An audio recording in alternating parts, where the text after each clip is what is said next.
Hello everyone, and welcome to another episode of the Someone Had to Say It podcast. My name is Olaoluwa Oladokun, and with me is Temitope Oladokun. And we are The dogs.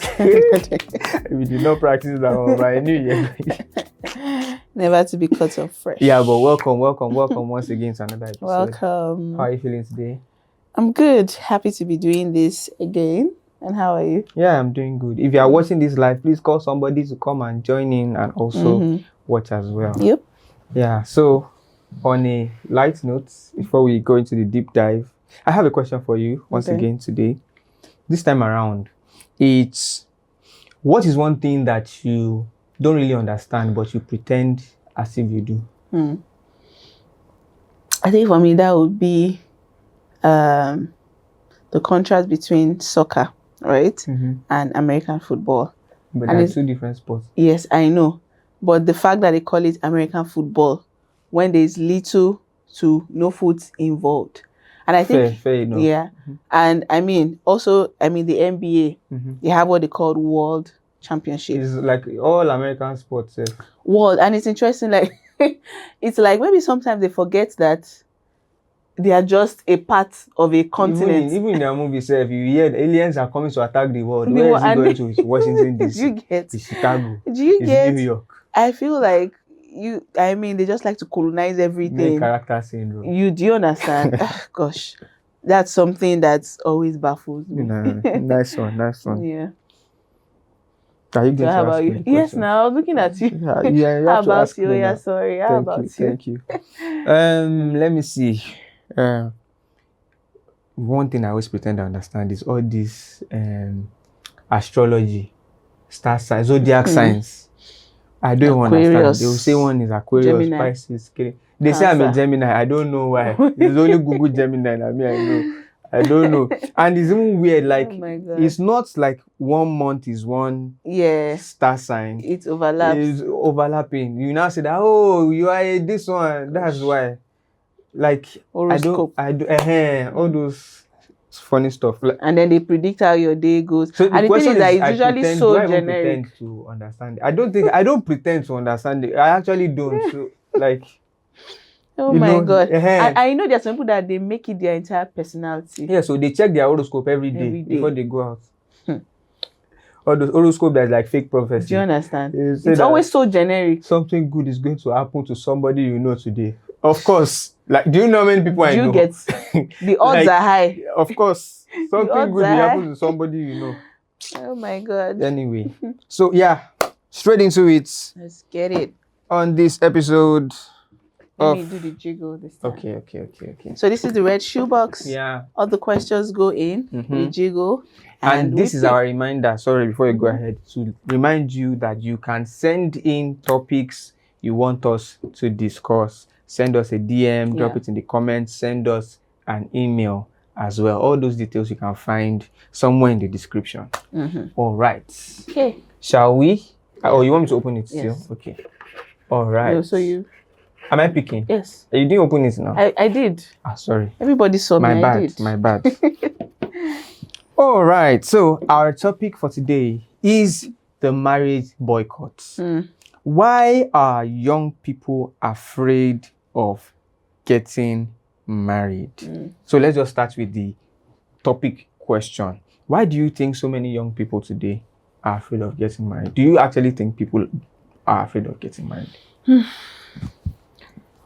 So I don't think people are afraid of marriage itself. I think people are afraid of marrying wrong. Another angle. Yeah, I think people are afraid of the risks that comes with marriage, not marriage itself, of betrayal, the risk of divorce. I mean, because you hear sad stories, even though sad stories are the ones being amplified. Yeah. You know. Yeah, so there are those fears.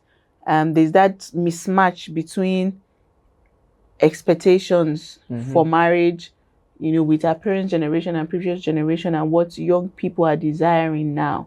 So there's that mismatch of expectation. So I think this is what's going through the minds of a lot of people. I mean, marriage is a beautiful thing. I think a lot of people agree, because even those who fear marriage somehow still finding within themselves to go into relationships. Or Yeah, maybe but they are two different things. I know, that's what I'm saying, that at the end of the day, people are not against companionship or that level of partnership. You see them, they go into relationship, they have situationships or whatever the case may be. But when it comes to marriage, that contract of marriage, that finality and commitment of marriage, that's where they begin to question because of the risk that comes with it. Yeah. So what do you think? Yeah. I do think that people have reason to be afraid of the potential of getting married. I mean, if you look across society, for several factors, there is the fact that evidence has shown a lot of people. Maybe they grew up in homes where it seemed like, it's not looking like this thing is practical. You know, many people get into relationships because of love. And then when you get married, it seems like that love is not enough. That's been real code. So when something is marketed to you as an institution where you're supposed to have the time of your life with somebody, and then you enter an institution, you get married, and then you're spending the life of your time trying to make sure that the person and the children and all of that, you are just really caregiving. That's like the narrative that many people have. And if you observe marriage as a social construct, you will see that there are several stakeholders involved. And it has survived as an institution for many generations because there are benefits to it, to these different stakeholders. Who are the stakeholders? Society is a stakeholder. Society in different spectrums, culture, religion, and all of that. For culture and religion, it's similar. It is the model through which there's perpetuation of their ideologies, because marriage gives you kids. And in a marriage system, and that's why culture and religion would rather have children grow in families than outside it, because in a family institution, you can indoctrinate them according to the religion or the culture. So stakeholder one, check. So that's why culture and religion will always push for marriages. In terms of individuals, marriage is beneficial in that it's supposed to subsidize financial burdens for you. It is supposed to give you companionship and assistance in getting some things done. So, and also, it is also a model of sustaining your own legacy. So if I am affluent, you hear people say things like generational wealth. I want this wealth to stay within my family, for generations to come. It is also seen as leverage to upscale in society. So this is me just breaking down everything in different ways.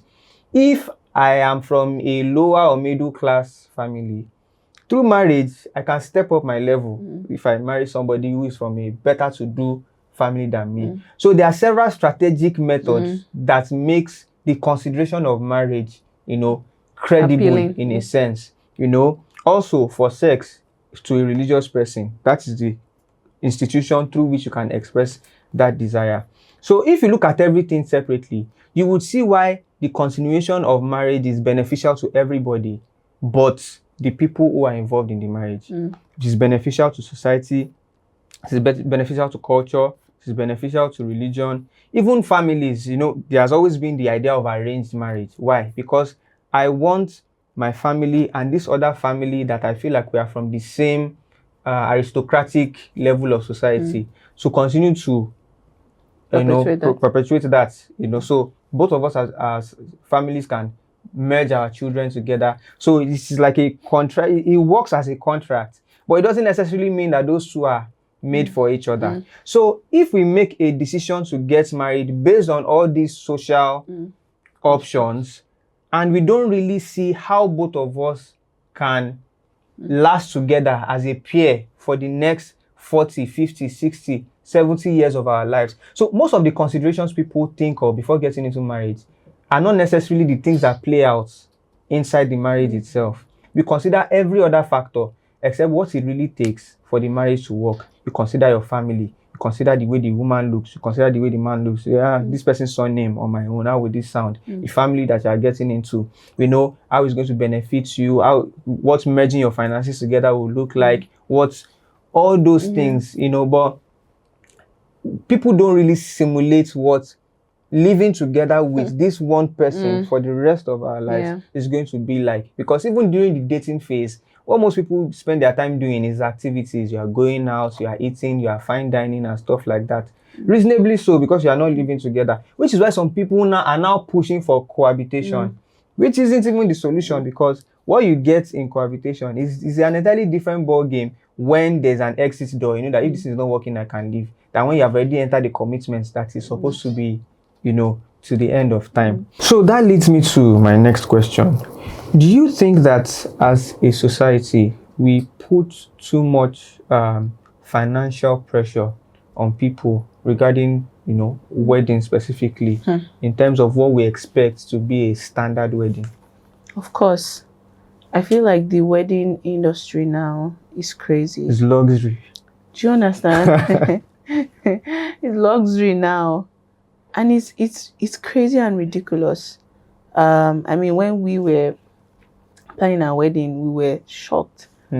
Like at what the industry looks imagine like. how shocked you will be now. Do you get, like, it's ridiculous. And because the expectations are just now, for you to have your first dance, like you have to, it's like almost incomplete if you don't have that thing with smoke coming out of it. Oh, that fog. That fog, whatever. It's crazy, and we're putting a lot of pressure on people. Do you know? Are you sure it's not people that are putting pressure on It's themselves? a combination of everything. It's a combination of everything. So I get what you mean, because at the end of the day, for a lot of people, it's not like somebody is coming to you to put the pressure on you, but you feel the weight of the pressure. What you see on social media, what you see your friends, and sometimes you're asking yourself, people are asking that, where are people seeing this money to do these weddings? Because you have an idea of what they earn, what their earning capacity. So how are you guys pulling this off? To make matters worse, if you don't have that courage to be able to set boundaries, people would also put their expectations on you. So you are saying, based on our earnings, based on what we've been able to pull together, we can only accommodate 100 guests. But your parents are saying they have to invite these people, they have to invite this one. And you have like a lot of stakeholders that you want to make happy. But they are not funding your wedding. You know, it's ridiculous. In the past, people used to co-fund weddings. Worst case, if then the day we used to do us, they will look for one secondary school now, and they will do open air. Canopy. They'll put canopy. So that finesse, aesthetics, it wasn't part of it.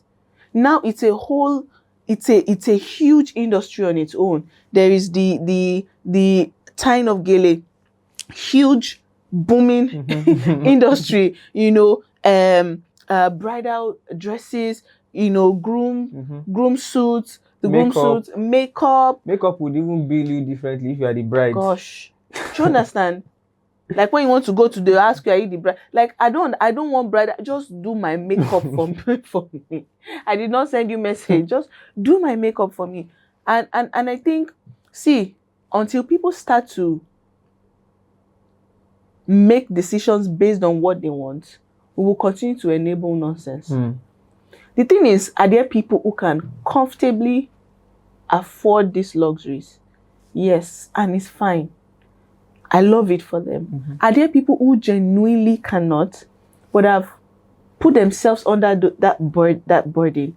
Yes, it exists. But as a people, we need to be able to do things based on the season we currently are in. Some people have delayed marriage for a year, 2 years. Because they are trying to achieve a standard. It makes zero sense. It's first of all, it shows a lack of understanding of what you're about to get into. And I think for us, when we're planning our wedding, there were things that were non-negotiable. First of all, we were never going to put ourselves in a position where our savings were depleted because of the wedding. We were never going to put ourselves. The thing is, if we wanted to go overboard, could we have? Yes, we could have, but we had standard principles like we are not going to do this. And we're also able to establish boundaries that families are, look, this is what we want to do. If you want beyond that, it's not going to be at our own expense. So for instance, so maybe for my side of the family, my mom insisted she wanted a type of drink. And I'm like, I'm sorry, it's going to come at your expense, because this is what we are doing for everybody. Anybody that wants something, Do you get? And of course, our parents were so generous enough to also, some of those things they wanted to do, we gave them the space to kind of play around with their desires and their, expectations. But you have to be able to stand and say, look, it can't be at that age, because the way things were before in your time is not the way it is now. And we need to have a good foundation to be able to start marriage right. Do you get? So I think young people need to start, I always say, it's be your own person. If what you can afford now is just a court wedding, I promise you it is fine. Because if you do the one that is beyond you and you invite all of us, next week we'll not remember how your rice tasted, your jollof rice. I cannot even remember how our food, it was good, but my point is, even those experiences, for a lot of people, it's fleeting. You won't remember. We had negotiables and non-negotiables. For me, for us, our non-negotiables were our outfits. We wanted it to be what we really wanted and desired. And the memories we would collect, post the event, for the pictures, the videos. We did not want to compromise on that. Trust me. And your wedding dress. Yeah, every other thing. Your wedding dress. Babe, if you know how much they are doing wedding dresses now. Even then, God, no problem. So to my husband, like, the wedding dress costs a lot. Trust me, if you hear the price, you just laugh because of what they are charging now. But you will laugh. But for me, I didn't want to compromise on that. I wanted something good. Every other thing, it was negotiable to me. It was negotiable. Trust me. Where we used for our hall, it was good, but thankfully they are just built the hall. So we got. If you hear the price, trust me, you would be surprised. Some people would even argue that the hall we used wasn't even the Yeah. No, what I'm saying is the inside of it was great, but the ambience. the external ambience wasn't necessarily like the most luxurious. Do you understand? It wasn't. It was in a street. You wouldn't even know anything was there, right? It was in a street. They are just built it. The external, it wasn't like the most luxurious. Basically, it wasn't bad. Trust me. But if we wanted to go for aesthetics, it might not have been our topic. But the interior was great, and like I said, it was negotiable for me. Every other thing, I could negotiate on it and. And just standard. But the things that I wanted, we made sure that, we're able to get it done. If what you can afford is a wedding of 50 people, please go for it. Because at the end of the day, we always say it, but it's like it's hard to really, when we say the marriage is more important than the wedding. See, guys, remember, you are trying to build a legacy, not just for yourselves, but for your children. When you already put yourself on a pedestal of going into debt because of wedding, it is a precursor to a lot of things. When you've set that precedent that it is okay to go into debt because of something like a wedding, you are setting yourself up for the wrong, because in marriage there will always be valid reasons to go into debt for something that is silly. For what's it called? Something that's not an asset. Liability. Yes, you always find reasons to justify going into debt for liabilities. You will justify going into debt because of a car, justify going into debt because of a phone. So you don't want to set that precedence at all. So I encourage young people, please, whatever, because at the end of the day, there's a reason why we are saying young people. The way the economics was 20, 30 years ago is not the same playing field. I'm telling you, a lot of us, you go to school, by the time you are done with school, a lot of people are already like 23, 25. In the past, going to, if you had a school living certificate, you could at least get a job. So it means that somebody, years ago, somebody already has like 10 years working experience before you. Then you are just starting out. Say maybe 3-4 years after you graduate, you're like, okay, I want to settle down. And then you want to squander it all and then now borrow for wedding. That's a terrible idea. And until we strip the pressure of that industry off its power, it will continue to leech off young people. It will continue and continue and continue to leech off young people. You say because you want to trend, you go and borrow money to do it. See, you do that wedding, you still not trend. I'm serious. After all the money, I'm telling you, because it will still not meet that standard. Oh yeah, they will go and pay the bloggers. You don't understand. You don't must trend though. Do you get? Because the people you are trying to aspire towards, do you know how much they spend? With all the borrowing. Yeah, exactly. With all the borrowing. Okay, will it not reach the standard of Temi or $10? How would you? No. Why are you bringing a gun to a knife fight? Do you get what I'm saying? Yeah. Do you understand? So what you are trying to do for public validation, it will still not miss that because people know. Yeah. If you've got it, they know. If you don't got it, they still know. So there's no point. They see there's no point, honestly. Yeah. And anybody in your circle who is judging you because of your choices that you are making for your future self, it is a sound choice, but they are trying to judge you, then you know that they have no space, not just in your life, but in your future. And you already know what to do to those kind of people, because it makes no sense. It makes zero sense. Yeah, I don't know what you think about it, but sometimes it upsets me when I see young people on that, because like you said, for a lot of people, nobody is sitting you down to say you must do it this way, but the pressure is a lot. You start to feel embarrassed because you can't invite 500 people. I can't remember all the people that came for my wedding. It's crazy. Don't be angry. Sorry. Don't mention. Yeah. But you know what? Now, for me, I feel like this whole do your marriage based on your budget thing is hypocritical. Hey, Jesus. It's okay. Yeah, forgive me. It's hypocritical. And here is why. Now, people always have this kumbaya conversation of, don't go above your means, blah, blah, blah, blah, blah. Like, you can be having the conversation with your friends while you are still single. I'm not going to do more than myself. Then it will not be time for their wedding. And you will see what they will do. And you'll be like, I thought me and this guy, I thought both of us, we were managing our budget together. So how are you? You are bringing horse, you bring chariot, Cinderella, everything. Shoe is falling down. Prince Charming, everybody's in your wedding. Then you see the next person, everybody will say, so show me your wedding pictures. It's easy to say, just do a mini wedding, do something. Let me see your album. Let me see. I'm seeing train, I'm seeing hall, I'm seeing everything. So who are the people that are actually doing this thing according to their means? So culturally, there's that pressure. And when we now bring it to our African context, you will do family visitation. You will do introduction. You will do registry. You will do traditional. You will do you will do proposal. You will do registry. You will do traditional wedding. You will do vow ceremony. You will do reception. You will do after party. You will do honeymoon. Oh God! After party has become a staple. I'm telling you, with the baboon that will be shaking like. Is it the same baboon that we always see? Or they are different? Where did they find that? Because that baboon is always dancing. Like something that is like someone that's having seizure. So be shaking like this. I don't know if it's that one. That's or one baboon. Is it even baboon? It's gorilla. I don't even know. Whatever. But the dance is the same. That's always shaking. Oh God. So the pressure is everywhere.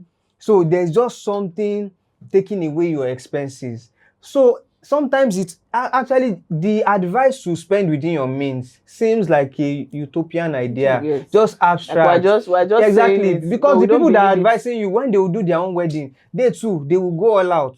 So is there even any hope for somebody that wants to do a wedding on a budget? So I want us to give some practical advice. There are people in a relationship right now. They are serious about it. They know that marriage is the next step. Yes. How can they get married within a budget? And beyond just the wedding, what are the things they should prioritize when it comes to the getting married and all of that? I think I'll use our playbook. I'll just think back to some of the conversations we had and how we landed where we landed. I think first you need to assess your situation. I mean, these are two people, and it depends. Sometimes maybe the man is like the primary sponsor. You're already going to be the primary sponsor because maybe the lady is not working. Whatever the case may be, or maybe the both of them. You need to discuss how much is on ground, right? How much do you have saved? Do you get, maybe save towards the wedding, or do you even have in investments? Let's make everything bare. And then you already have you establish spending principle. Yeah. See, before you go and meet your wedding planner, already have discussions. It is not what the wedding planner tells you.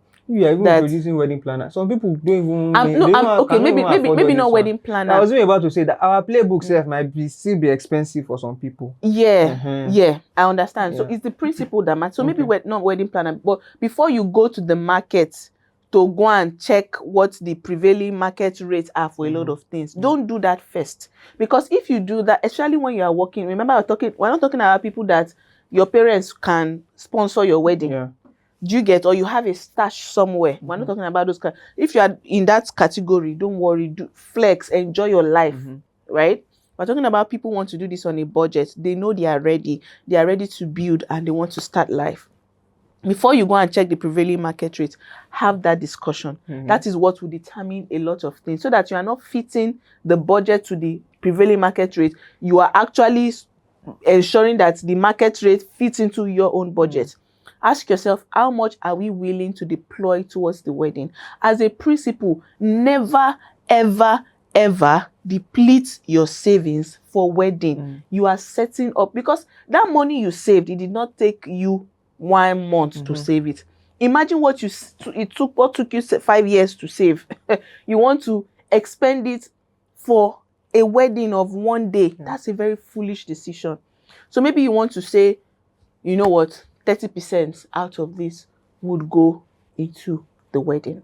Then you can now start to plan from there. What are the things you can outsource? Do you have a friend who maybe you cannot afford the designer, the bridal dress designer, like that's top person in the industry, or whatever the case may be? Is there somebody that that can help you make your clothes on a budget, right? Are there certain things you can outsource? For instance, maybe your friend has a space, a garden. Can you use it for the introduction? Do you understand? Find ways around how you can make these things work. Do you have a friend who is a makeup artist that can give you a very decent rate? You start to plan from there. Also, ask yourself, what are the negotiables and non-negotiables? If you are at this phase, everything cannot be non-negotiable for you. It cannot be.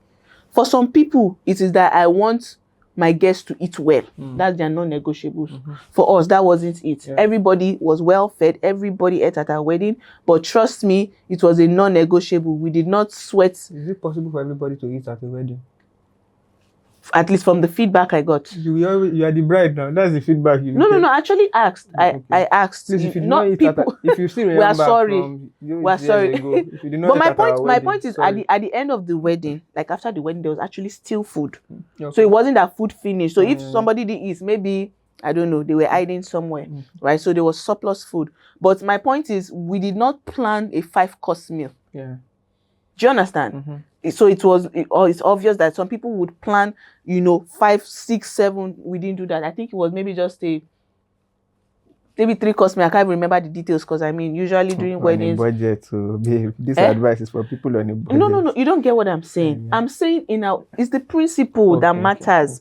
My point is, if that's a non-negotiable, go for it. You may not be able to afford variety of meals, but if it's only jollof rice you can give people, you want people to eat well, then do jollof rice, make it, mass produce it. For some other people, what matters to them is, let me just get fine pictures that I can put in my house. Then you will not negotiate on that. Every other thing you can cut cost on.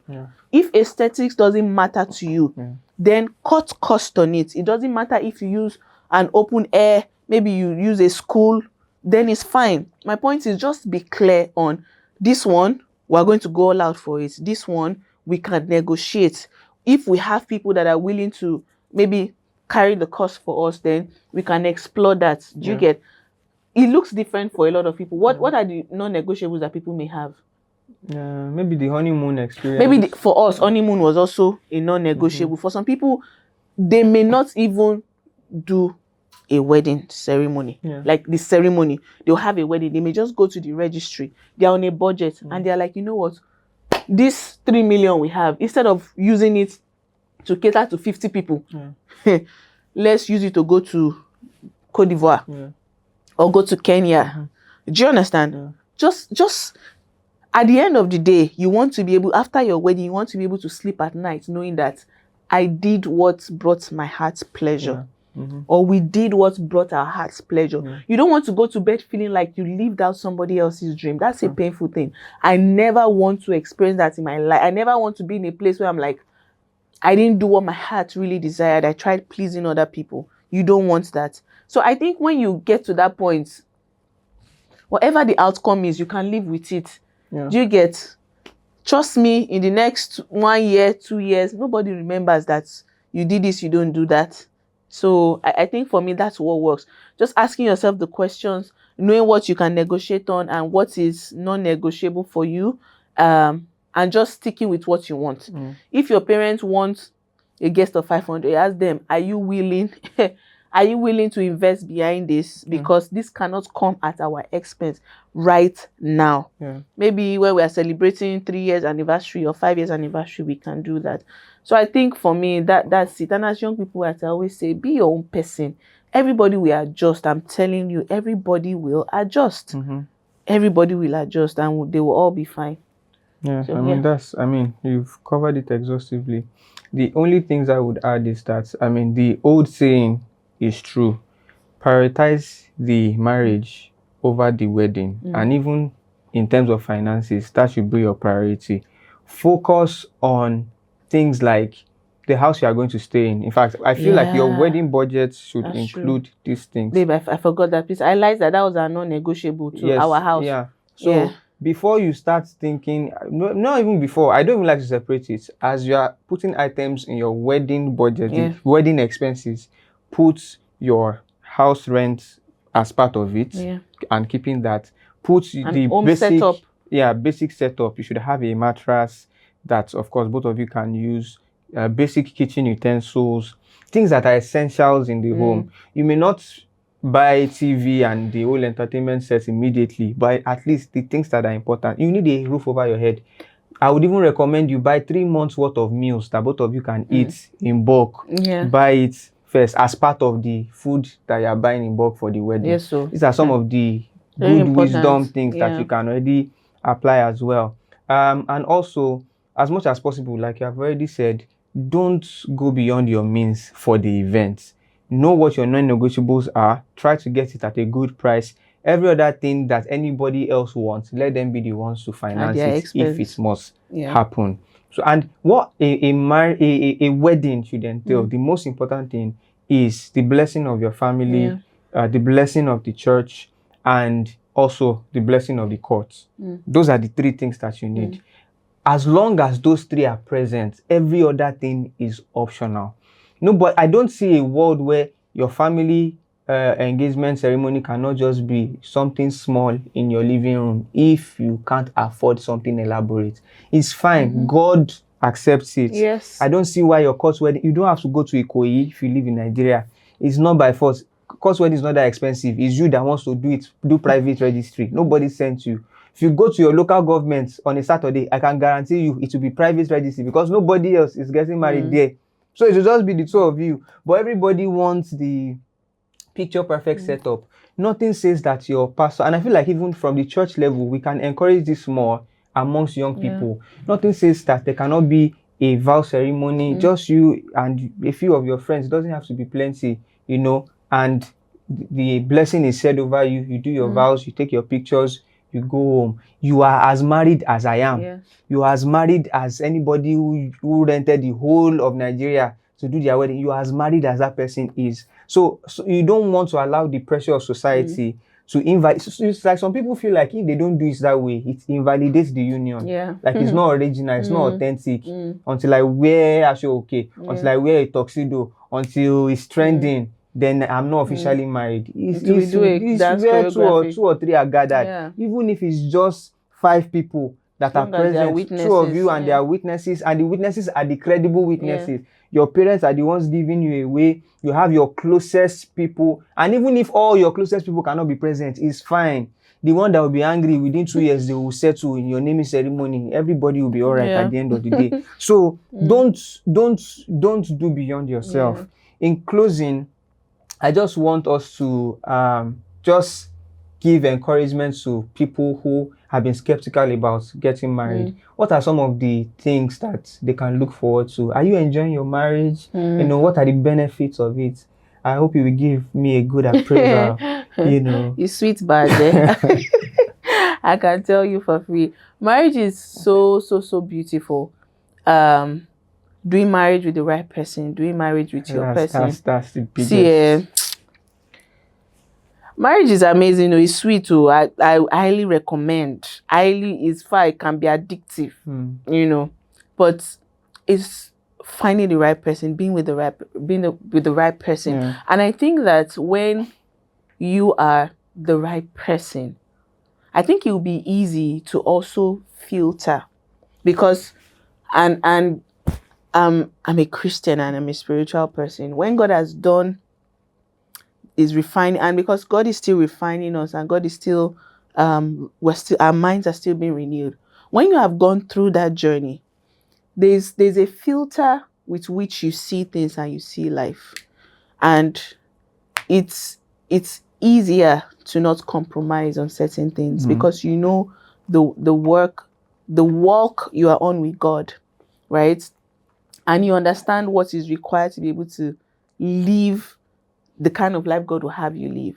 And you know that you cannot afford to compromise it by being with the wrong person. You know, and when you have a vibrant walk with God, you can't tell me that God is willing to do life with you, but not also give you insight and give you wisdom and give you light in this area. You know, and this is something so important. There are some people who, because of the pressure of wanting to get married, they compromise on certain things. See, God has sons, God has daughters. You cannot compromise on that, because for a lot of us, we are going to be, by the grace of God, we're going to live long, full, rich lives. We're going to be married for the larger portion of our lives. Think about it. If you get married at the age of 30, 35, 40, and you aspire to live for age 90, you are still going to be married for more than 50% of your life. So it's important that you get this aspect right. I saw, what's his name? Stephen Bartlett. I think he posted something recently that the person you marry is about like one of the most important hire you would ever make. And this is critical. When it comes to art matters, it is serious business. Some of us are very strategic with our business decisions, with career decisions, with financial decisions. But when it comes to art matters, it is Sarah. Whatever will be, we just wing it. No, it is a very strategic, critical decision of your life. And it's a multiplier of those other areas that we are more strategic about. So, guys, please do not compromise. Be willing to stick it out till you find the one that you know this is who God has designed for me. Nothing missing, nothing lacking, nothing broken. And I assure you, marriage is beautiful. I highly recommend it. And I just want to encourage somebody, if you know I'm with the right person, we are ready. Please don't allow societal standards hold you back. Go for it. I mean, the elements that needs to be present in a valid marriage ceremony, I don't even want to call it wedding, marriage ceremony has been mentioned. Once those elements are present, please go for it. Go for it. Don't drain your savings. Don't drain what you've worked for just to please other people, to feed other people. Trust me, we can afford to go and buy rice ourselves. So don't waste your money. Some trying of them to will feed still us. say the food is not sweet. Jonas, they will still complain that your food is not sweet. So don't bother. Guys, if you are ready to get married, please go for it. Don't waste your time. Don't waste your time. Don't waste your resources and your finances. And you build, you scale, and it gets even better.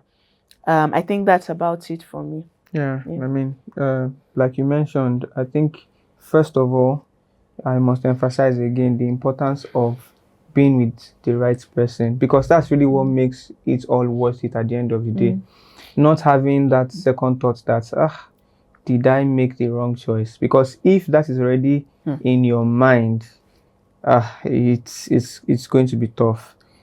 And I pray that God helps you to make the right decision where that is concerned. But once that is locked in, Because how would you know? You would know when you're with the person, and because every single thing the person does and is, and for you and for themselves, corroborates the fact that, oh yes, I made the right choice. Which is how I feel about my own marriage, and I'm thankful to God for that. The things you can look forward to when you do it right, and it's not in putting confidence in the flesh in that sense. It's in knowing that I care as much as for this person as I care for myself. So you can look forward to the companionship. You can look forward to the friendship. I feel like I have another, apart from my own mind, I have another mind outside that is like available to me around the clock. I see my ambitions and aspirations as hers. I see hers as mine too.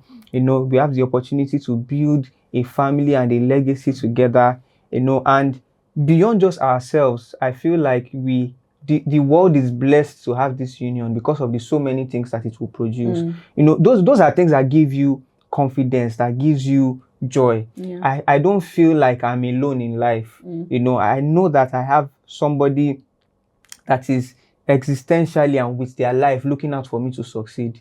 And I'm also doing that for you as well. So I mean, it all rises and falls on just finding that person that you can lock in with. You can lock in into life with. That's what you're really doing. That once I have that door closed like this, it's me and this person chasing everything us together, and it really is amazing. And I pray for everybody who is trusting God to get into the right relationship, who is currently in a relationship and looking to get married, who is looking for resources and opportunities and everything that would make them live that life that they desire. Or even anybody skeptical that you can find room in your heart to realize that good marriages do exist. We may not talk much about it because we don't want you to know how we sing for each other and that'll be yabbing us online, because we know that sometimes we do stupid things, but that's what love is. You think we don't know that what we're doing sometimes doesn't make sense. We know, but when you find the right person, you do it with joy, you do it happily, and that's what I'll say about that. You must really be enjoying this your marriage. I'm enjoying it too. Your wife, the only regrets I have about marriage is that I didn't get into it early. Okay. See, that's another one. You see, you have to hook them. You hook them. Thank you so much. Thank you for guys. being a part. Sorry, earlier I got into it early. Yeah. You get the point. Thank you so much for being a part of this one. It's really been amazing. I hope you enjoyed it. If you did, I hope you did. Don't just say I did in my mind. Share it. Share, exactly. Engage, drop a comment. Engage on social media as well, and have a beautiful week ahead. Bye. Bye, everyone. Someone had to say it. Someone had to say it. Voices rise.